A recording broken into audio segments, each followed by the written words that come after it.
with Jimi at his home, who are living with him, stole even from his own mother, who is here with us today. The culmination of all that was to plant grenades in the home.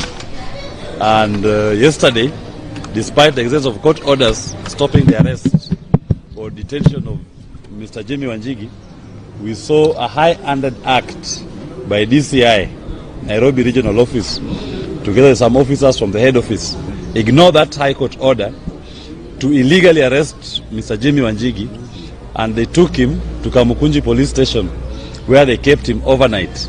They thought that that was going to be punishment for Mr. Wanjigi. What they do not know, Kamukunji is home. The late Maina Wanjigi was the second member of parliament for Kamukunji constituency. If they thought they would break my client's spirit, he is stronger than he was even when he went in there. Yes. All that they did was just to demonstrate to all Kenyans their disregard for the rule of law. As I told the officers yesterday, when you are ignoring court orders, when you are ignoring judicial processes, where do you think you will take Mr. Wanjigi ultimately? It all ends up in court. They brought him to court today. After all that high drama, it ended up in court today, and Mr. Wanjigi was invited, together with his aide, Mr. Kibe, to take a plea on trumped-up charges. Trumped-up charges relating to grenades, which we don't know who came up with. We know it came from the police, and the police who planted them.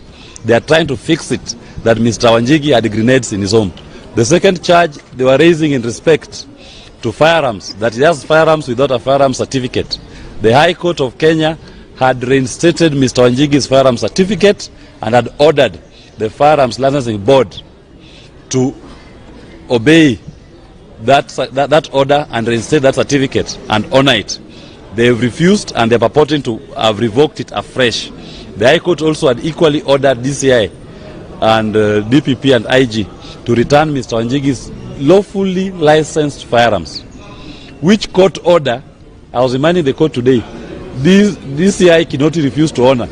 That is why he has a sentence hanging over his neck today, 4 months imprisonment. He is begging for his life. He is begging for his liberty.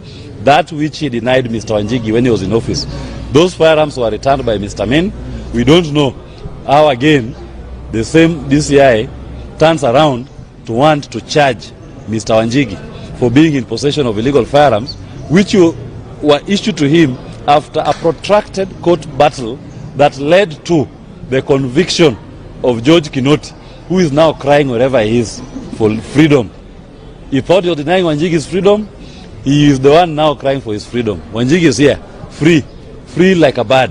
Even these officers being misused. Your time will come. You will cry like George Kinoti for freedom, and I will be there to oversee the process. That is what I specialize in as a lawyer. My duty is to hold you accountable. And I have time. I swim in the lake. I'm like a fish in a water. We come to court. I am in my best element when I put you to account to explain why you disregard our constitution, why you disregard our courts. Those officers who are being misused, please, take your time and understand our constitution. Understand the times we are in. Do not allow yourself to be misused to pursue political scores.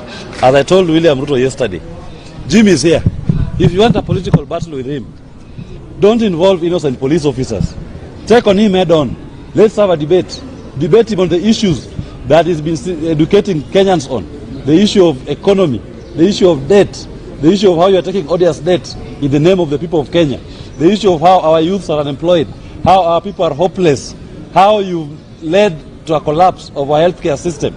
Those are the things that Jimi Wanjigi will wish to debate with you, and Kenyans will make their decision based on who has the best ideas for this country. That decision will not be made in the courtrooms.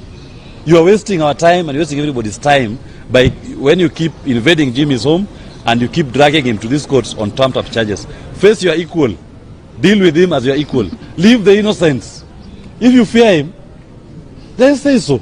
If you don't fear him, debate him on the issue.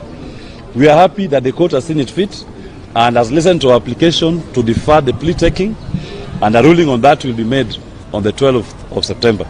But in the meantime, we have also initiated contempt of court proceedings against the Acting Inspector General of Police, DCI Amin, and Mr. Michael Sang, the one who effected an illegal arrest on Mr. Wanjigi yesterday at DCI Nairobi area. We do hope that we'll get those directions for those 3 officers to appear in court and explain why they deemed it fit to ignore the orders of the Honorable Court.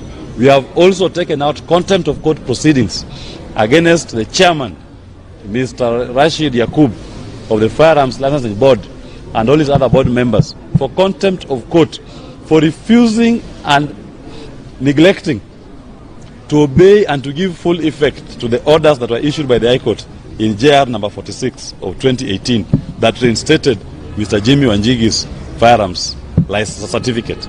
Thank you very much for coming. Asante sana. So we have to move because nataka mama onekane. So we have to move. We have to move. We have to move a bit. Are we ready now? Thank you all for coming. I am not going to speak for very long. I want to be very clear.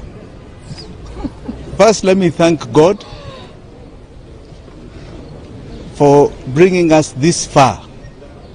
You can see my family here. We have been through a lot of trauma. I want to thank them for standing with me during the last 2 or 3 weeks of what you call crooked Ruto.